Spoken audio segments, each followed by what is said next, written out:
Okay, hello. Hello, everyone. Welcome to today's lecture with Jeffrey Huber. But before I introduce Jeff, I want to just go quickly about a couple of things. On December 3rd, that's a Tuesday, the week of Miami Art Week, we're going to have two exhibitions opening in the Miami Beach Urban Studios. In the Design Gallery, we're going to have a show to recognize and celebrate the success of our students, faculty, alumni,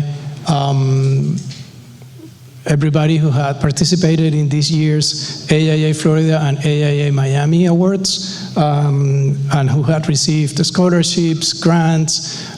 We had a great year of participation and success. So we're super happy to see the work and the participation, more than anything, of everyone who were involved.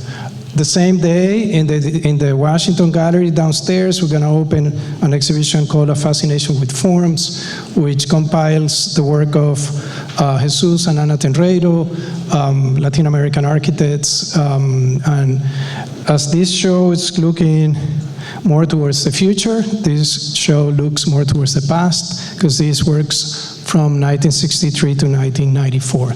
So that day, that night at 5 p.m. is going to be busy. It's going to be beautiful to see everybody in Miami Beach. Those days are heavy traffic, so plan your transportation with enough times.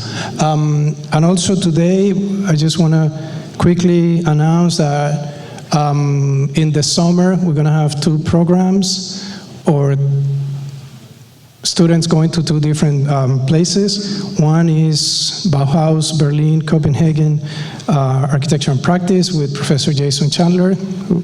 You want to say something, Jason? Actually, is Sebastian here?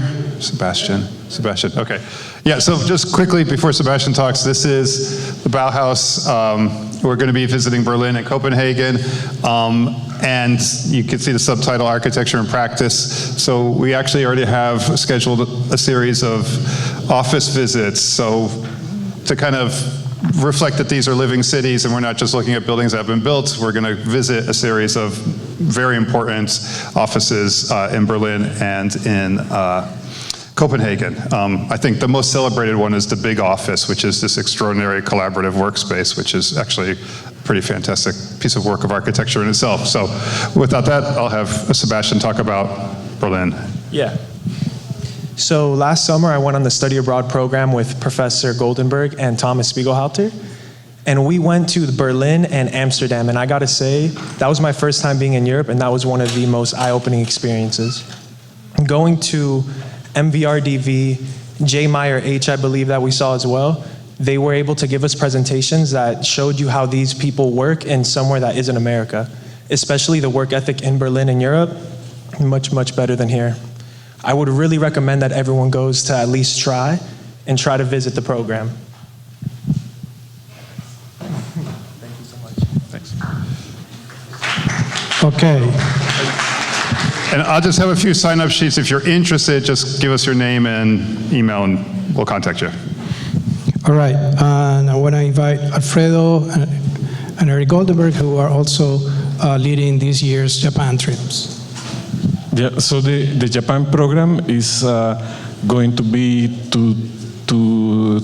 here in the itinerary. You see May 4 to May 9, we go to Osaka, and we're gonna stay there. We go to the World Expo in Osaka 2025, and also we will go to the Osaka City, the Kyoto, and Nara.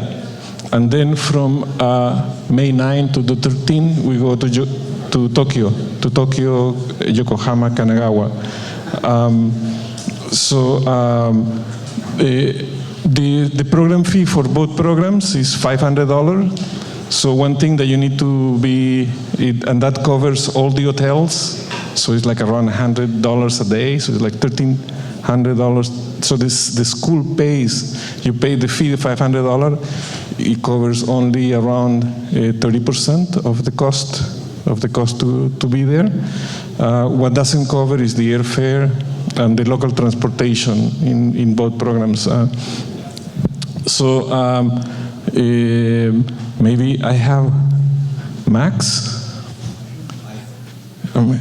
Maybe he went to the program last year. Maybe you can say some words. I did. Hang on. And okay, sorry. Thank you. Hi. Okay, so. Oh, sorry. You're good. So when I went, the trip. I mean, it was the 2 weeks. We were in Tokyo. We went all over the outside of Tokyo as well. We did. What's the city called? There was the one, it used to be the capital, Kamakura. We went to Kamakura, we went to Yokohama. You're gonna see, in truth, I'll put it this way. In the traveling that I have done, have never seen a city with that kind of rich architecture at that volume. You would go anywhere that you were, didn't matter what part of the city, if it was in the suburbs, if it was in the really high density areas, whether it was a rich neighborhood or a poor neighborhood, none of that mattered. They just cared about art and design so much over there, and it was just such a rewarding and rich experience that to this day, I think, about the stuff, and I'm still pulling from precedents and going back through the pictures that I took, and it's just such an amazing thing, and I would really recommend going, especially if the Osaka Expo is happening. That's going to be even better because you're going to see so many unique things that were made just for that.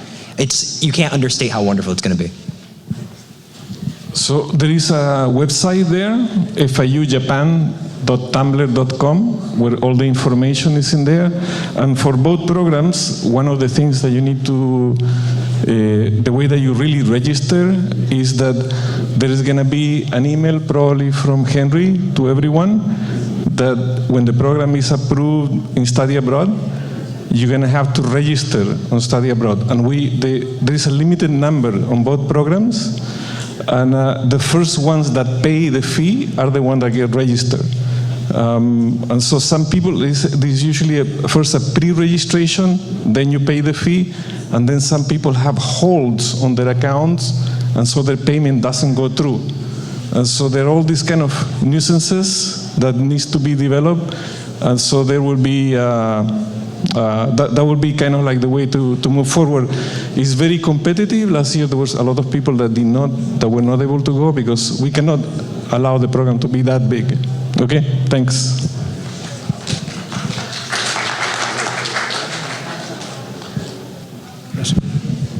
Okay, I'm going to do a quick introduction of Jeffrey Huber, who is our guest speaker today.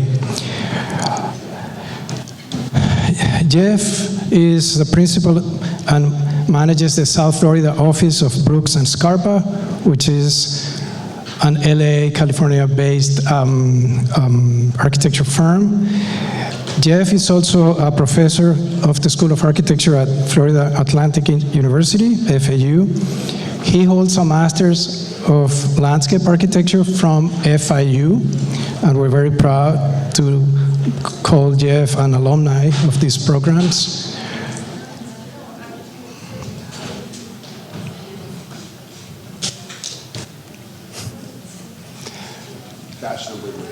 Exactly.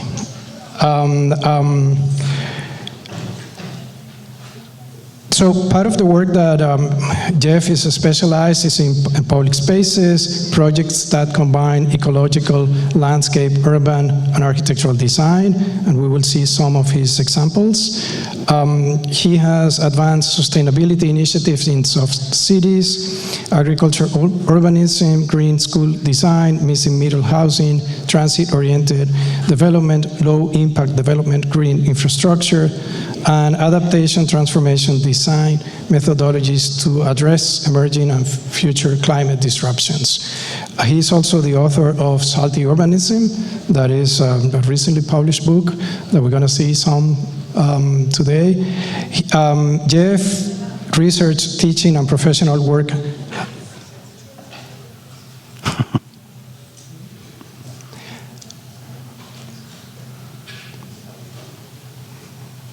have garnered more than 75 National Design Awards, multiple Progressive Architecture Awards, AIA National Institute Honor Awards in Architecture and Regional and Urban Design, ASLA awards.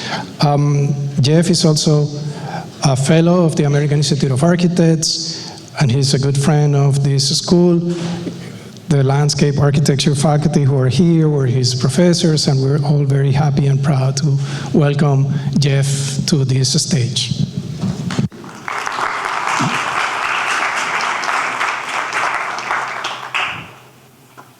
Thank you. Can everybody hear me? All right. I'm using this thing for the first time. As my wife likes to say, I'm a legend in my own mind. No, I am excited to be here today and be back. I graduated with my Master of Landscape Architecture from here in 2019, so it hasn't been that long ago. I'll just say I won't tell you when I graduated with my Master of Architecture. But I am an architect and a landscape architect that has already been mentioned. But I want to give you a little bit of my origin story. And I don't know why this is glitching a little bit, but somebody said it was cooler this way. But I went through a little wind event in 1992 that came through a little town south of here called Homestead. Many of you may or may not know that place, but it destroyed my childhood home. Actually, my childhood home is in this image. There's probably me moving out whatever we could out of that house. But this is what really got me interested in thinking about how architecture, landscape architecture, and community design, urban design really can create more resilient and sustainable communities. And so as what's already mentioned, I'm a principal with Brooks Scarpa Architects. I'm not going to present a ton of our work. I'm going to be kind of talking about the work that we've been really pursuing around these challenges, both climate challenges as well as future sea level rise. And many of us have seen these kind of images in the context of our region. This happens to be A1A, Beach A1A in Fort Lauderdale during Hurricane Irma. This happens to be not a single rain drop fell out of the sky. This is just our stormwater infrastructure working in reverse on Las Olas Boulevard. If you're familiar with Fort Lauderdale, Las Olas connects downtown to the beach. And so this is about 24 inches of salt water that is in the street, what we refer to as king tides. Most of you may have heard about this storm event, April 12th, 2023. Has anybody ever heard of a wet microburst or a rain bomb, as we now like to call them? This is where 26 inches of rainfall, actually to be technically correct, 25.9 inches of rainfall fell in a 9-hour period of time. The most rainfall to ever fall in a single city in the state of Florida in recorded history fell in Fort Lauderdale on that day. Just to kind of show you, this is a TikTok video taken across the street from the FAU School of Architecture. Those are students floating around on those boats.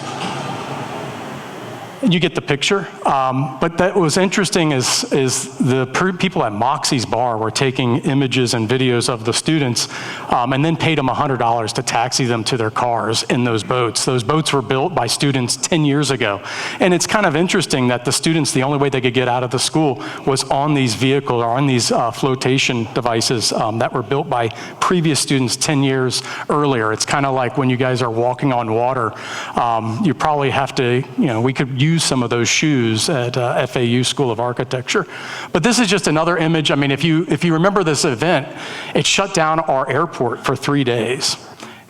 And so really what we like to say now is that the infrastructure we have is built for a world that no longer exists. And so how do we adapt and kind of deal with climate change? What's interesting to me is this Climate Central study that was done several years ago now, but this is just putting out the 25 most vulnerable cities due to coastal flooding. And this is 25. This doesn't have to do anything with sea level rise. This is just currently based on floodplains. Can anybody count how many are in Florida? South Florida? I'm giving you a cheat sheet here. It's actually easier to just count how many are not, and 3 of them are not. And so you can see New York, and this is based on population density, but Miami is number 2. You can see where I am in Fort Lauderdale is number 8. And so we have some serious challenges in Florida. And so over the last decade, I came back to Florida to really try to research and kind of find how we're going to address and solve for these issues. And so we all understand the iconic coastline of South Florida. This is with just 6 feet of sea level rise. So what's being projected right now through the Southeast Florida Regional Climate Change Compact is that this 6 feet will probably happen somewhere between 2070 and 2100. So in just 50 to 70 or 80 years, we will be dealing with permanent inundation and these challenges where Miami, Fort Lauderdale essentially become the upper keys in a chain of interconnected islands. But I think what we need to also understand is how we flood. Eskimos have 100 words for snow. We generally think of flooding in one way, but we flood in 5 different ways. And so how do we address this is a huge concern that we all need to be kind of thinking through. And so we flood by storm surge, we flood by rainfall or pluvial flooding, which also kind of gets exacerbated through urban runoff. If most of you look at the urban watershed, in most of our areas, especially around here in Sweetwater, Miami area, it's an impervious surface in those watersheds of some upwards of 80%. Where I am, 90%. And if you look at that, when you understand it from a kind of environmental logic, anything with 30% or over 30% coverage actually expresses environmental degradation and is a really large challenge. So this is why we're starting to see flooding becoming even more of a regular type and issue with the impervious surface within our urban areas. And then we have seasonal high groundwater. I always love keeping my winters optional. I think that's why most of us move here to South Florida. But we do have 2 seasons, wet and dry. And so we have to kind of understand that the water table does fluctuate during those seasons. And then we have tidal flooding, future sea level rise, and other conditions that are really going to challenge us and get compounded, especially in the fact that we live on a porous limestone substrate. Not expecting many to read this, but this is that projection from the Southeast Florida Regional Climate Change Compact. And basically what you're seeing is by 2120, we're now projecting somewhere between 40 inches to 92 inches of sea level rise. And you can kind of see where that's changing and how we are at 2070, depending where we are in that range. But that blue range there in that cone is considered to be the kind of averaging. You can see NOAA high, or the extreme is the line above that. And I always say, why would you plan for a Category 3 hurricane when we should probably be planning for that Category 5? Because the potential is actually there. And these adjustments, or these have changed actually every 4 years, 5 years, they're updated. And the newest projections aren't out yet, but the newest projections didn't get any better. In fact, what that 40 to 92 is now is about 54 to 107. Is what the new projections that have not been published yet. So it's getting worse over time. And really a lot of this is because we don't know and can't respond to certain things like the Antarctic, the glacier melt on Antarctica or other things, just because the science is still not there. But one of the things that we're trying to really spell out is to think in time frames. You know, most of this is over the course of 70 years that we're looking at 21 to 20, or even beyond, 100 years. But that's the average lifespan of a human, is 70 years. The average mortgage cycle of a house is 30 years. The average time it takes for a tree from the time it's planted to become where it starts to provide ecological services or ecological benefits is about 15 years. And so we really need to start to think about these terms of a lot more future planning and thinking out there. The fact that Miami really has only been around for 100 years. And so if you look 100 years ago and project the next 100 years, we really have to kind of think through how we're going to be challenging or how we're going to be thinking through design on that. I point to this slide only because it kind of talks about and highlights all the different partners that were involved in some of the research that came out in the Salty Urbanism book. But we had multiple schools of architecture, my own firm, but also working with scientists, planners, other landscape architects, really getting into the meat and potatoes. But what I'm always interested in, how many of you have ever gone after a grant? Anybody here? I know faculty, it's like we kind of have to publish or perish or try to get these grants all the time. If you ever look at what architecture and landscape architecture grants are, they're always these kind of small grants. $50,000 is like $100,000 is a good grant in our profession.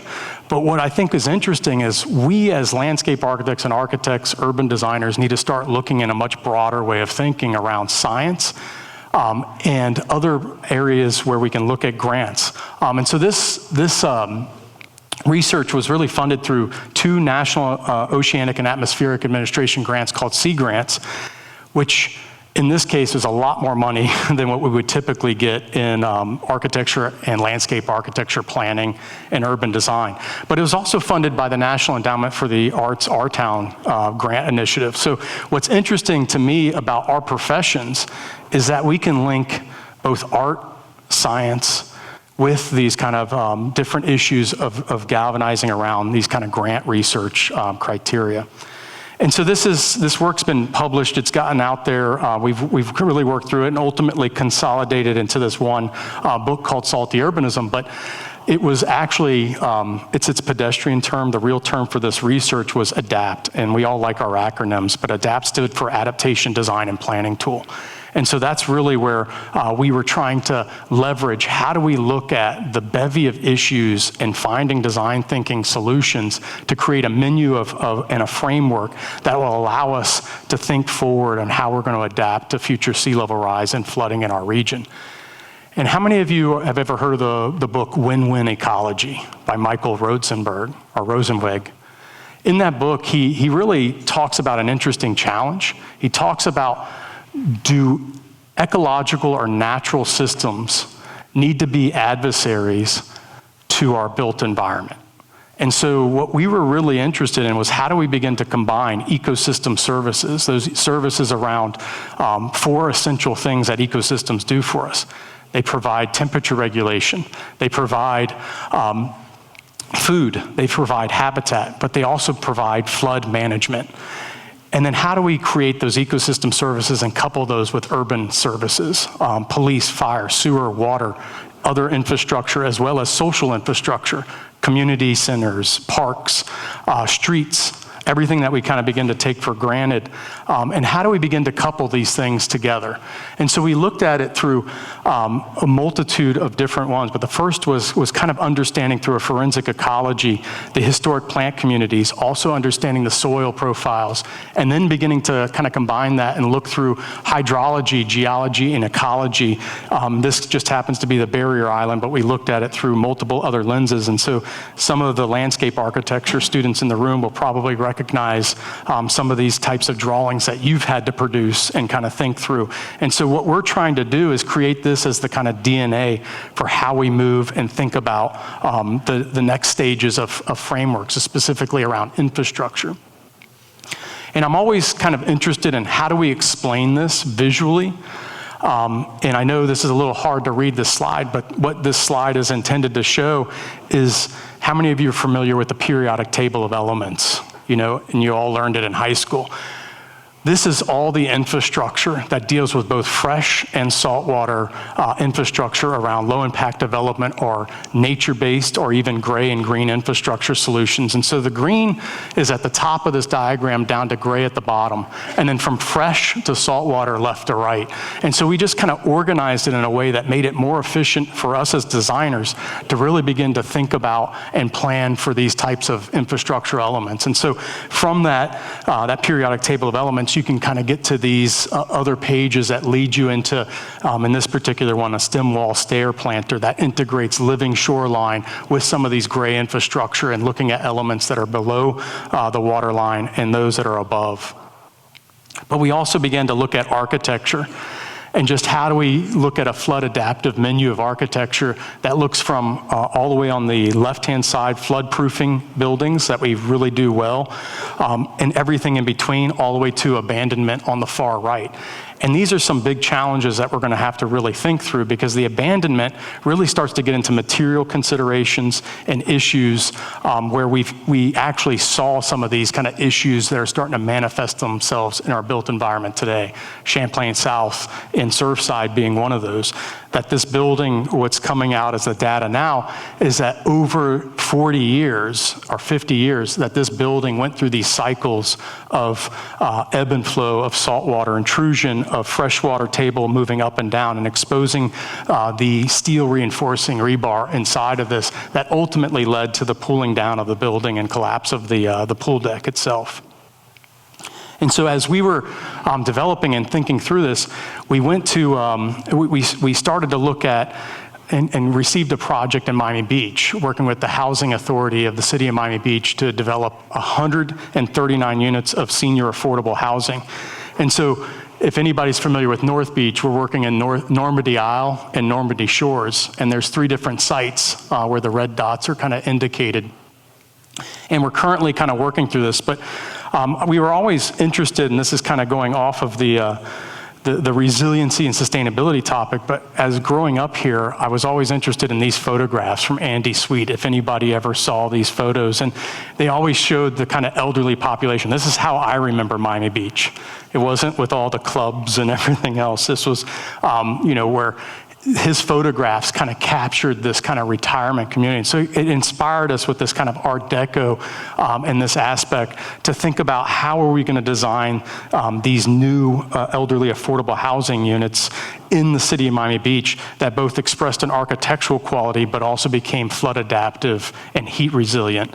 And so this was one of the 20-unit Heron project that we designed with this kind of breeze block that's about to start construction.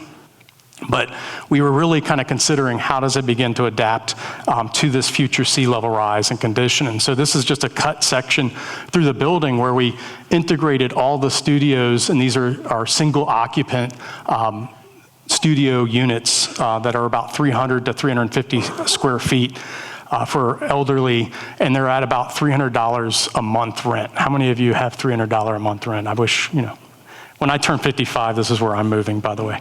But the other thing too is out of some of these challenges after Irma, anybody that was around during Irma, you probably remember in Hollywood, Florida, there's about 10 elderly people that died in an assisted living facility due to the fact that they couldn't even open up their windows, that there was fixed windows, and 2, the buildings weren't properly designed and ventilated. And so we've had to really redesign this project for an elderly population to be able to, 1, shelter in place, but also to stay there for the weeks after these storms. And so we've designed this for passive ventilation, cooling, as well as created community rooms and other office spaces in the top floor that they can go. But we kind of call that right-hand side stair area a kind of vertical street that kind of lifts you up into this rooftop terrace. But when I project thinking about these kind of storm current sea level, where we're looking at 5 feet or 9 feet of sea level rise, as well as compounding that with sea level rise plus an Irma-like event, you can start to see where the kind of flood stages or where the storm surge could really go in. And so what we're trying to do is design this system to take into account 50-year, 70-year, 100-year lifespans and timeframes. And the other thing that we're looking at, and this is what was the interesting thing, is if you don't know the code, we're really engaging in policy and trying to change policy. I mean, most of you may or may not know, we're not allowed to use something that's more unconventional instead of standard steel reinforcing rebar. We're not allowed to use fiberglass. We're not allowed to use basalt or these other kind of alternatives to steel reinforcing in our concrete right now. But what we are trying to start to do in our practice is, 1, work with the Tallahassee to get those things implemented. And I'm happy to say that over this last year, usually Florida Department of Transportation is not somebody I like to celebrate, but we did see that they've started to include fiberglass reinforcing and bridge designs. And so now that's going to allow for us to start to use it in building structures and other elements. And so, that's a big change. But in this blue zone, what we're really trying to achieve is looking at something other than standard reinforcing, steel reinforcing. So either going to these kind of hybrid systems or using galvanized reinforcing, because we can use the galvanized, or this product called Zypex. There's other products, Zypex, I'm not a salesman for it, there's other products, but what Zypex does, and you should look at these, is it creates a crystalline admixture inside the concrete that actually makes it impregnable to water and water intrusion. And so what we're really trying to do is maximize and create that blue zone to become more resilient, because that's where the building is most susceptible from a structural standpoint to catastrophe, or at least erosion and corrosion in the future. And so these are just some of those images of what the building looks like, from that perspective of up the upper floor is this vertical street. And then as we went over and started working on the Vista Breeze site, this was much larger buildings. This was one that was 70 units and one that's 49 units. But just how we had to kind of work within the zoning code, and then looking at how we were going to become more flood resilient and lifting this building up over the street, essentially. And so this is Vista, this is the 49 unit building. And so what we're really trying to do is compose, this one to really look like a sculpture, but a garden, raising the courtyard to the second floor and really sacrificing some of that ground floor or the ground level. But what's interesting, if you're looking at these images, kind of where the people are standing and there's like a halfway point up that stair, that's actually the future elevated road height that the city of Miami Beach is planning to build in. They're going to be raising these streets about 3.5 feet in the next decade. And so what we were really trying to be cognizant about is how we began to design this building for that future road elevation. And then also think about the landscape. And so this was actually one of the first projects where we bridged landscape and architecture together to really design the site as a sponge. So all of these trees are saltwater tolerant and allowing for them to become more robust and developing over time. And so this is where we're currently at on the project. It's topped out on the fourth floor on this one. And there's just giving you a kind of plan of that second level and those units and what that kind of typical level looks like. And so, again, the ground floor below this one is kind of treated as a kind of sacrificial floor, even though it does have activated frontage with a lobby and some other spaces in it. And then this is Breeze. This is the 70 unit, which is basically catty corner right across the street on another vacant lot under construction. So you can kind of see similar kind of vocabulary of the architecture. And so I don't know why we ended up doing this where one was pink, one was blue, one was yellow, but we kind of liked the novelty of it. And especially if it's elderly, there's an act of dementia or other kind of issues around that it would give them a kind of memory environment, and the colors would kind of begin to become a symbol for them. But this is where that one's at this point. So if you, again, go to South Shore Drive, you can kind of see where these projects are under. But similar thing to what I showed on the pink building or the Heron, we were doing the same thing where we're lifting up the building 4-story, and we're only allowed to build up to 4 stories. These are in historic districts, so they had to really be and fit within the communities around them. And so this was what the backside of Breeze look like. And so where we're integrating a living shoreline, we actually had a seawall that was collapsing.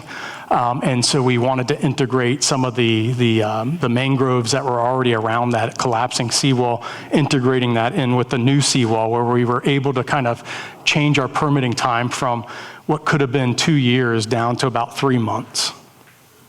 And so this is where we're at the moment on this, and where we're trying to get back. And this is where, the rubber kind of meets the road. We were trying to get by with those seawalls. The seawall ended up collapsing, and then they had to protect the road, or they had to protect the site. So we ended up having to build the full seawall, but we are coming back in and building a kind of living shoreline to the other side of that as it fully develops. But as we look at the urban design components within this manual and the salty urbanism kind of coming back into the book, we were focused on this one little neighborhood in Fort Lauderdale called North Beach Village.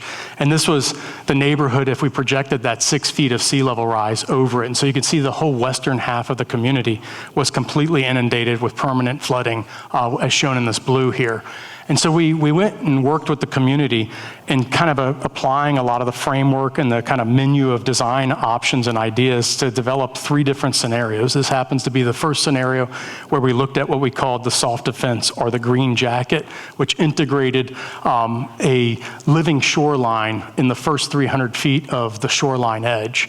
One of the things that we found in Fort Lauderdale, and you have similar issues here in Miami-Dade County, is that Fort Lauderdale as a city has 330 miles of shoreline edge. Only 5 miles of the shoreline edge are actually public land. And so it really creates a huge challenge for how do we begin to address this when it's private property. And so what was interesting there, if anybody's ever tried to get a permit to put anything 18 inches out past a seawall, you probably have a better chance of getting an act of Congress accomplished these days, because the Army Corps of Engineers doesn't really give those permits out. And that's why we were really having to find ways in which to retract or move away from the shoreline edge and give up 300 feet. The interesting thing in this neighborhood was one developer owned 40% of the land, and 80% of the shoreline edge he owned. So we were able to transfer or talk about transfer development rights, that he was able to kind of move some of his development away from that shoreline and giving it back for greater densities elsewhere. But we also talked about a second option for them, the strategic retreat, which was moving out of the most vulnerable western half, or the area most vulnerable to flooding, and move to the higher ridge. So just so you know, it's about 14-foot elevation height at that eastern edge, and only about 2 feet above sea level on the western edge. So this neighborhood really provided a good amount of elevation change to kind of work with. And then the third one was this land adjustment, which we got into and wanted to really understand. This one really required the fact that we would just give up all of the private property and how it was platted out and allocated right now, and just everybody would get in as a consortium and actually go ahead and redevelop this around what we called islands and atolls. And this was taking Fort Lauderdale for its word. Fort Lauderdale's branded itself the Venice of America. And so this was a means that we used these three scenarios to talk with the community, to get buy-in and trust, and talk about some of these challenges and ideas. And it was kind of interesting that the community actually chose this most radical approach as the one that they want to kind of move forward with. And they're actually working with lawyers right now to figure out how to kind of go through a land adjustment mechanism. But you know, what was interesting is we talked to the city first about what they could do. And so this project was called Botanizing the Asphalt of North Beach Village, integrating resilient design and public art. And so this image on the top is the existing condition of what's called Birch Road. And it's so big and impervious amount of surface that you could land a 747 jet on that. But what the students were kind of advocating and proposing were these shade hammocks. And this was what was interesting, is that they were proposing, in this case, this was actually a road up on a higher elevation, but they wanted to begin to capture the fresh water or these pluvial or rainfall events in these. And then at the lower streets were more the salt gardens. But I want to know, like, how many of you ever designed a street? I know the landscape architecture students probably have, yes? I mean, what I was always fascinated is I'm asking architecture students to design a street, and they're always like, well, Professor Huber, I've never designed a street. How do I design a street? And I said, that's exactly why we need you to design the street, because you don't come with a lot of the baggage. Unfortunately for us, in the profession and practitioners, we have to deal with certain design policies or manuals and policies, one of which is called the ASHTO's Green Book. Anybody ever heard of the Green Book? So the Green Book, the only reason it's called green is because I guess in the 60s or 70s when it was first printed, that was the color the printer had, and they just colored it and put it with the green cover, and they just called it the Green Book affectionately ever since then. But the problem with it is there's nothing green about the Green Book. In there they call trees FHOs, fixed and hazardous objects. They call sidewalks auto recovery lanes. So it doesn't bode well for pedestrians when we get into these kind of manuals and these environments of what policy is dictating the design of our streets. And so these were some of the challenges that we were pushing back on policy. And interestingly enough, the city's also starting to work through implementing some of those design ideas. And so this is where, when I was here, I was actually working through, my master's research project and thesis, and kind of getting into really bridging the next steps on what I saw we needed on the salty urbanism, which was about these ecotypic responses, and looking at the four major ecotypes we had in our region: the Everglades on the far left, then the transverse glades, coastal ridge rocklands, and coastal uplands. And looking at what the natural condition is on the top versus what the current condition is, that second row, looking at its kind of transformed or transitioning condition, and then the transformed condition on the bottom. And so we were working through what we referred to as the surf and turf suburban development kind of landscape out west of 95 and out in the Turnpike. areas, but looking at how do we begin to integrate that and transition, decommission, reseed, and bring back some of these ecosystem services into these areas. The Everglades one just happened to be one of those that we're going to be some of the most challenged. And if you remember going back to that original map of South Florida where everything was in blue, that's why this looks mostly like vegetation, water, and very little development, because this is going to be primarily flooded permanently in the next 50 to 100 years. But we were also looking at these other areas like the coastal uplands where we could start to kind of reimagine how do we look at blue streets, green streets, and kind of coming up with the vocabulary for how we would begin to transition and design and develop around there. Ultimately, kind of getting into imagining a future 100 years from now where we were looking at how transportation and other kind of devices would begin to work around an economy. And so, all of this kind of coming back and saying, well, now how do we start, or how do we move this forward? And so in our practice over the last few years, we've really been trying to look for these projects that allow us to test these ideas. And so we got that ability back in 2018, 2019, with a small park on Fort Lauderdale Beach. And so if you're not familiar with Fort Lauderdale Beach, this is what happens after major storms. Actually, this is what happened after Hurricane Irma. It was about 2 feet of sand that got picked up off the beach and put into Beach A1A, the roadway there. And the problem with what happened is all that sand could not just be pushed back to the beach because it picked up all these hydrocarbons, all the other detritus and toxins and carcinogens from the urban environment, and had to be brought to the landfill. Literally 3 months before that, we finished renourishing our beach and spending about $60 million renourishing miles of the beach. And so all that sand and all that money basically was washed out 4 months later by Irma. And why did this happen? It's because we got rid of ecological infrastructure. We got rid of some of these nature-based features that we have in our built environment, and specifically sand dunes, or what we refer to more as root dunes. And so when we were given this project, which is called DC Alexander Park, it's right across the street from the Swimming Hall of Fame, if you're familiar with the area. But it was a turf grass lot with a bunch of palm trees, none of which were native, in a parking lot. And so we were saying, how do we convert that left-hand side, this turf grass parking lot, that was very susceptible to storm surge and beach erosion and all these things. And how do we propose a new park?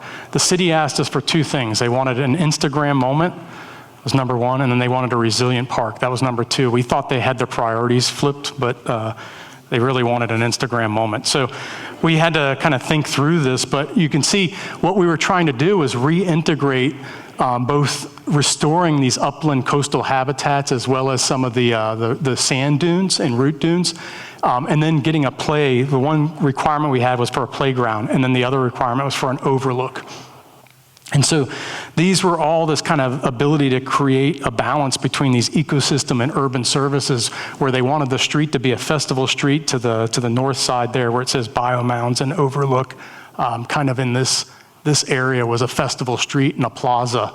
And then what we were really trying to integrate is the other half to becoming, or the 70% of the site to become back to nature. And so this is what the rendering of that condition looked like. And so for many of you, and I always love, I don't know if Ebru's here, Professor, no. I took her site planning course, and I thought it was like one of the most brilliant classes. If you're in her class, she was always kind of interesting. But when I was learning through a lot of these things, one of the things that we wanted to do was not to have a standard ADA ramp. How many of you love to design ADA ramps with all the handrails, the 30-foot, then you got the 5-foot landing? In the code, if you can keep anything 5% slope and less, it's considered to be an elevated walkway, so you don't need all that stuff. So what we wanted to was to bring everybody to this overlook and bringing them up 25 feet up to that overlook with just this kind of gentle sloped walkway that would allow for us to have banks of that vegetation, as well as kind of creating a safe, secure kind of spot for kids to play in this playground. So ultimately, this just opened up about 2 weeks ago, and so that's why I'm going to kind of finish out the lecture kind of talking about this project. But here you can see that sloped walkway.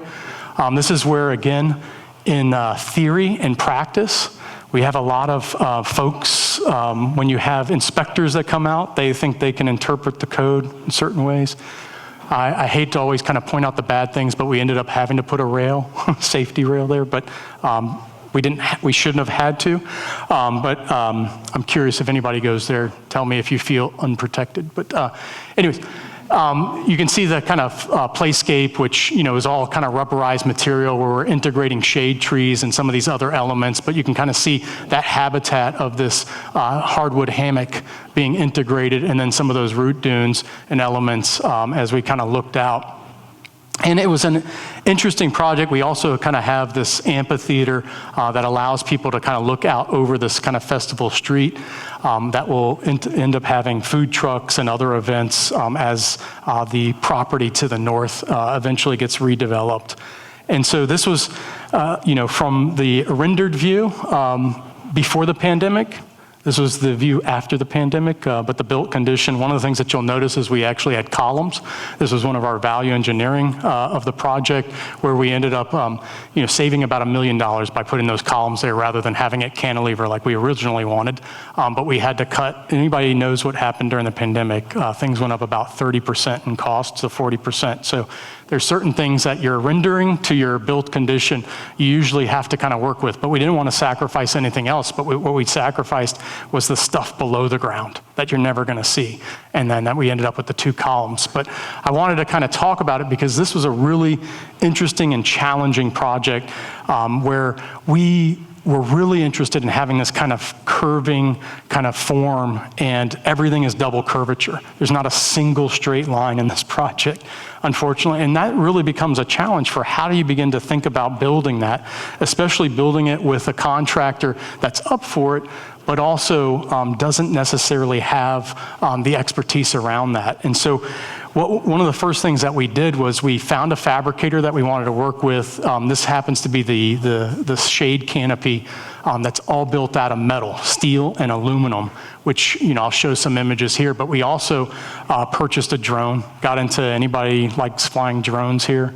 I mean, I think they're one of the best tools we have as a kit of parts now, because in Florida, you have RTK units that you can apply or attach onto these drones, which allow you to get 3D scanning technology. And so we're able to scan the site over the entire construction process of this, and working with the contractor to ensure we were only a 1/4 inch off from our drawings to the final built element. But this is where, splines, we all love to draw splines. How many of you love splines, designing them? Yes. Trying to figure out how to explain that to a contractor. The theory of a spline and the practice of a spline are 2 different things. But you have to kind of begin to rationalize the geometry, think about that geometry, and this is really what you need to start kind of understanding it as, is a ruled geometry of multiple radiuses that are all aggregated together. And so we had to simplify this. So when I kind of show this image, we had a point of our dimensions where we had a benchmark that they used, and then everything in the tangents for all of these curves were built off of that, ultimately to get down to this. But I point this because these were the fabrication drawings, working with the fabricator, that kind of show you this, this gray, brownish gray on the bottom was all steel, and it was all hot dip galvanized steel. The lighter gray structure on the top is all aluminum. And if you remember your materials and methods, you have something called galvanic action that happens between these 2 materials. So we really had to be cognizant of how we were fastening, how we were beginning to integrate these, but also like thinking about the tolerances of the materials. And so what was interesting for us is like figuring out how do we make something so durable that we know it's gonna last in perpetuity. It's gonna last 50 to 70 years from now.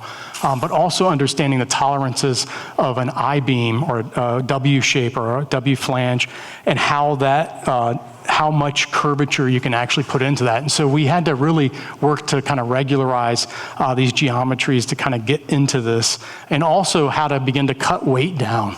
And so, castellating the beams and kind of doing other things. And so this is that process of, right to left, kind of seeing how this thing was built over there. But it was, again, at the end of the day, a kind of 1/4 inch of tolerance or within the drawings. But here's where I was showing some of those other images with the pink building, talking about Zypex and talking about non-standard rebar. All of this rebar, you can see, it's got kind of a silver sheen to it because that's all galvanized rebar, and we're using Zypex in this. And so this building, again, can handle these kind of storm surge inundations because one of the biggest challenges is we can design to FEMA flood standards, but if we still have the same materials, I mean, that's where we will get into compounded and bigger issues of erosion, corrosion over time. And so we're just kind of ensuring some of those practices. Again, you're kind of seeing, those columns I was talking about, which actually have one of the deepest, largest footers I've ever seen with 10,000 PSI. If anybody remembers from materials and methods, 10,000 PSI, standard concrete's about 2,500 PSI, so pounds per square inch. And so this was a pretty robust structure that we were coming up. And so you can kind of see even this shape, again, nothing is straight. Ask a contractor to build 2 Varendale trusses, not just one curved one, but 2, and kind of creating this. And so this was their bridge for a while to get up in there. But you can kind of see that this took a lot to kind of resolve. Ultimately, this was the poured in place. It was supposed to have architectural concrete finish.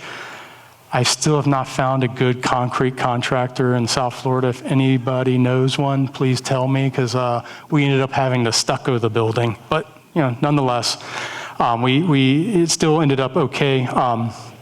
But I want to point out too, what was interesting is these are the columns that are holding up this shade structure in there. And these are all steel columns. But again, like I was saying, the rationalizing of the geometry, we really had to kind of work through a lot of these elements. And what was funny is these curves and radiuses, there's only one company, or I'm sorry, there's 3 companies in the entire country that can roll a steel column pipe this big. And so we actually had these rolled out in Chicago and brought to the site. But we also had to kind of think about the connections, and these stainless steel fasteners became that kind of element, if you again remember materials and methods, thinking about galvanic action and looking at fasteners that will last a long while. And it doesn't say this here, but these are also 316 marine grade stainless steel, not 304, if you guys know the differences. But here's what those column elements, these were the seats, so this is actually sleeves. So those columns slip right over the top of those elements, and these are the footers that are locked into that broader wall. Ultimately, this was as they were starting to put the element in this canopy, kind of installing it, and then you can start to see the kind of clamshelling. This was it being fabricated in the shop, and again, you can see the steel, and then how we're getting these inlays of the aluminum kind of infill and these kind of louvered shade panels in there. Ultimately, looking at how these veins were developed as kind of inserts, and all of this was fabricated in a shop about 10 miles from the site, and then brought in and dropped into the site as elements, ultimately kind of coming to getting this shade, and then that's the kind of canopy. This is when it was still kind of under construction, but you get the kind of sense of this kind of dappling light of what that canopy was providing. And just kind of touching on, some of these other elements that we were really concerned about. There was a park just down the road done by a major landscape firm with another architect that the city had given us a lot of feedback that they didn't want to see similar issues from that park on this one. And so we had to kind of work to ensure how we did this underbelly of this thing. And so those architecture students in here, one of the interesting products that you can use in metal is a product called Radius Track. And so we were working with this company, Radius Track, to develop these kind of complex double curvatures with this oculus. And these are just some of the kind of details and 3D models that we were bridging with them to really get around this. Ultimately, you can kind of see that Radius Track system being installed here, and then just sheathed, and then ultimately stuccoed. And then this is at the top, kind of looking out while it was still kind of fresh under construction. And then this was the panoramic view you get kind of from the top of this. And so, I got to talk to the mayor the other day, and he goes, Jeff, how do I explain this to people? And I go, well, it's the best place in Fort Lauderdale to watch the sunrise and the moonrise. And he goes, that's brilliant, okay. I said, too, it's your Instagram moment. And so ultimately, that's kind of an aspect. But I bring this slide up because one of the biggest things we had to worry about was sea turtles and the lighting on this project. And so if you do end up going out there, they just turn the lighting on to the full white, but we have amber and white mix. But this is what typically it looks like during turtle nesting season. And so one of the interesting things that happens is the code, life safety is no longer kind of valid when you're dealing with turtle safety.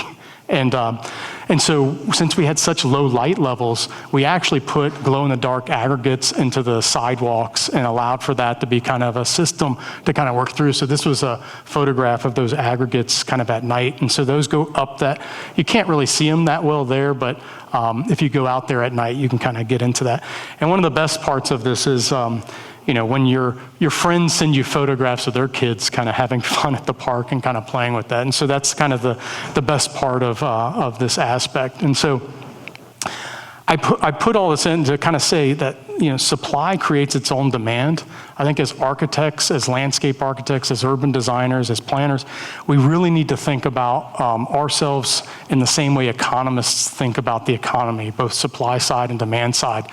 If you want to be a demand side thinker, that's fine. You can just go into standard practice and do well for yourself. But what we're trying to really think about is how do we make our communities better, and how do we become a kind of supply side thinker? Because ultimately that supply side does create its own demand and kind of will push us towards a more resilient and sustainable future.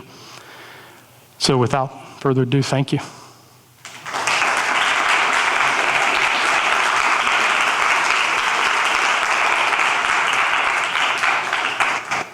So these are both of our coasts, Los Angeles and Fort Lauderdale, and we also have now an office in Miami. But altogether, we're only about an office of 30 people at Brooks and Scarpa. So,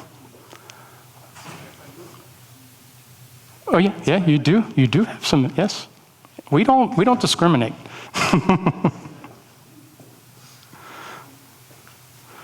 We have some UM folks, some FAU folks, some FIU folks, some folks from Virginia Tech even, some from... Okay, so we have some time for questions. So in this part that you were just showing, I noticed one of the things that you mentioned about that kind of being with the sea level rise strip, which is with the systems that are kind of in the front. Could you explain a little bit more about how those work, and then what kind of scale is needed if there's a difference for different projects? Yeah, I mean, one of the things about those, like I call them root dunes, so those dunes that we put in, we made it very specific, the types of vegetation and plants that we have. And so right now, what was interesting is, with the wind from a lot of the hurricanes, they got a lot of the coquina shell mulch, like to blow around, but we've had to kind of create a little bit of geotextile in there. Now it's kind of covered up, but it's going to take about 2 years for those plants to really get mature enough and established enough to become a kind of root mass that will lock all those in place. But that was the main premise, is to kind of create those root dunes. Everything else, again, about 2 years, it will ultimately behave right and keep the soil and the other mulch and everything else in the right spaces. And then ultimately in 15 years, that's where the shade trees and other things will really begin to provide ecosystem services for us. I mean, one way that we were looking at it is, and a lot of it, we lack the research, especially in tropical and subtropical regions, but a lot of people know in the right tree in the right place can evapotranspir rate up to 100 gallons of water in a 24-hour period of time. And so what we're trying to do is showcase and demonstrate that nature can be infrastructure. It's not ornament or decoration in our built environment. It needs to be thought of in the same way we think about a pipe. And so nature-based features are going to become more and more critical, and that's the way we're trying to kind of explain it, and it's also the way we're selling it. If you understand, like a pipe's like, it's got a shelf life. It's like beer. This is the best way I can explain it to college students. Yeah. But it's like beer, right? That it's going to only degrade over time, where, nature-based features, living infrastructure, these kind of elements, when they integrate it, they're more like wine, right? They get better over age, and they get, after 15 years. As long as you put the right plant in the right place and are planning for it. And this is why, in our book, we talk a lot about the issues of freshwater versus saltwater, thinking about how these things transition. How do we deal with high ground? How do we deal with low ground? All of those things matter, because you can't think about what it is today. You got to think about where it's going to be 50 to 100 years from now, or at least how long you want it to survive.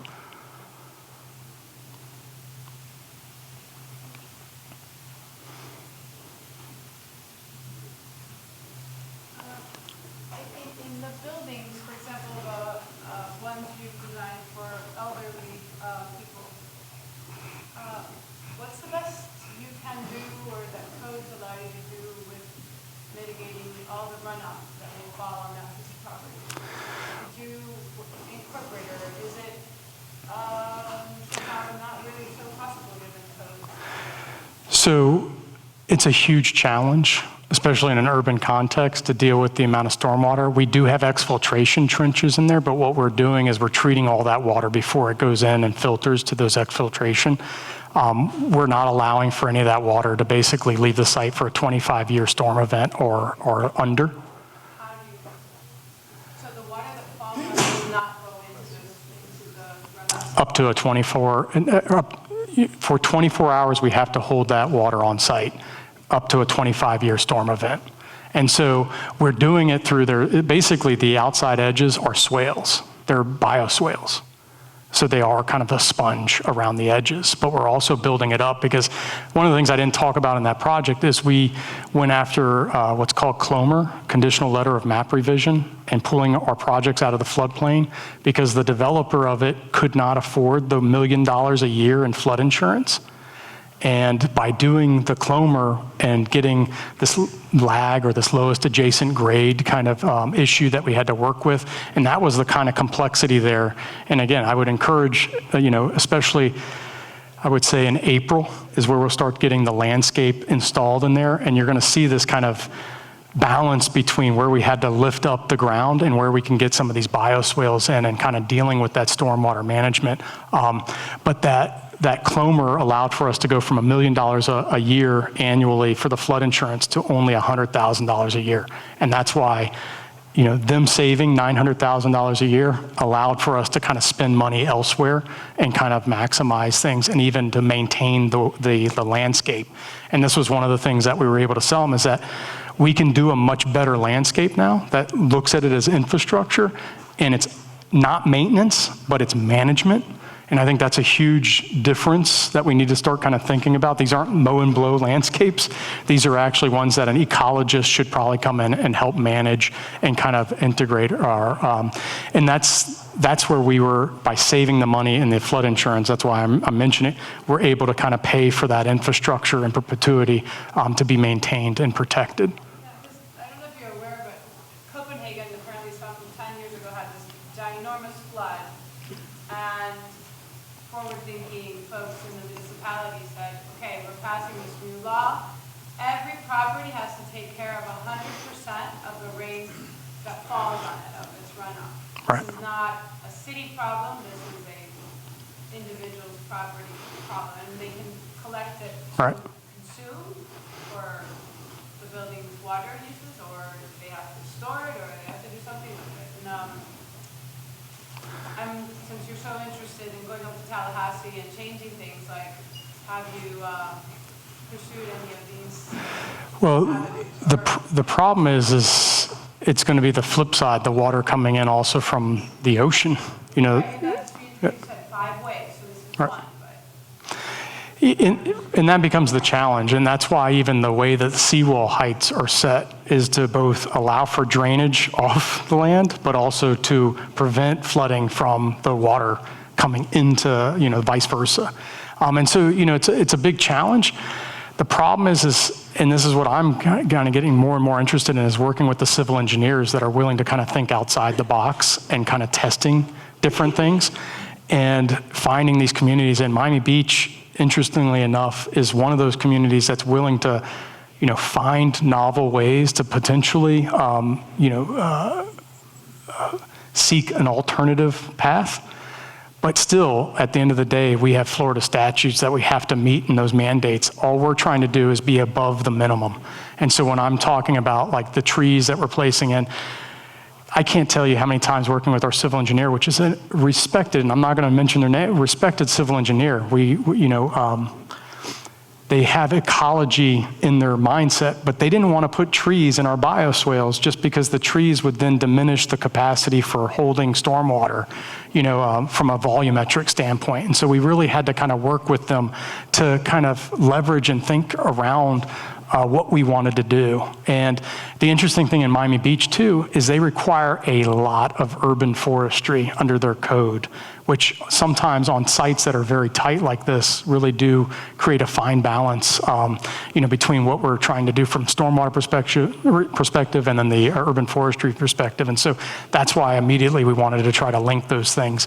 But even then, the city of Miami Beach, or at least the county, wouldn't allow for us to do certain modeling. They wanted a traditional kind of modeling format for how we were showcasing how we were dealing with stormwater. But we know it will work, double over what a conventional system would work, or at least manage double of what it would conventionally work to do. For your bioswales, are you thinking about putting some vegetation over? They're all heavily vegetated, so yeah. Specific vegetation that Yes. Yeah. Well, Fakahatchee grass is like one of the biggest ones we're using right now, and that's just because it has a fibrous root system that can really create an erosion control for us. But we also have Simpson stopper. We have some other kind of elements in there. But the trees were the main ones that we wanted to make sure and ensure had a survivability over a long period of time. So the trees themselves became, even more important because we can always change out the bottom. We've learned a lot of lessons working with developers, nonprofit developers, especially in affordable housing, that things change in 5 years. Management can change. Things that, we like, especially if they have critters. Like I've seen when you have too many lizards, or God forbid you see a snake in your bioswale, all of a sudden people want to rip everything out and start putting in annual like flowering, plants and things. And so it just becomes, kind of a challenge from that perspective. But we know that the trees will always be there. But the plants, we want to have some surety. And the good thing is we've written a management plan for the contractor and for the developer, which are the same. And so we're hoping that through that, we'll be able to keep it as infrastructure. And so it will be maintained.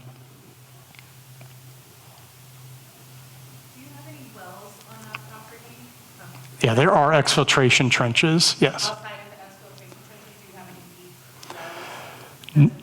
No, we just have basically, they're infiltration trenches, I would just say. Riprap wrapped in a woven geotextile that then it has plants over it, and then we have the actual exfiltration areas. I'm just wondering, because we're working on just a regular residential size lot, right? And we're having to do a combination of knee walls, exfiltration trenches, deep water, like deep wells and everything, just to maintain the water on that small residential. Yes. Exfiltration trenches are just being required by the city, but they're not helping when you have a high water table if you've got an event. Yeah, and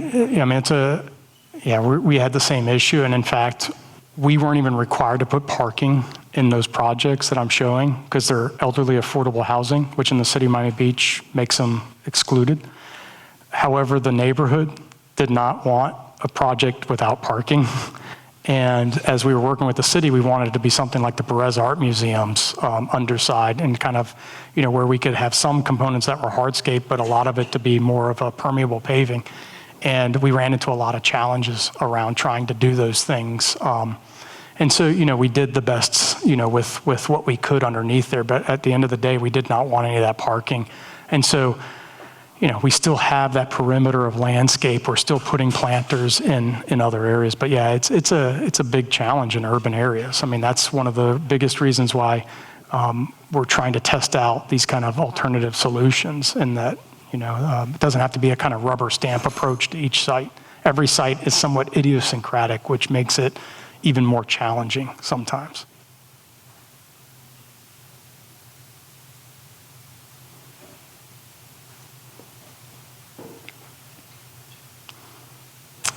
Real good? More questions? All right. Well, thank you very much, everyone.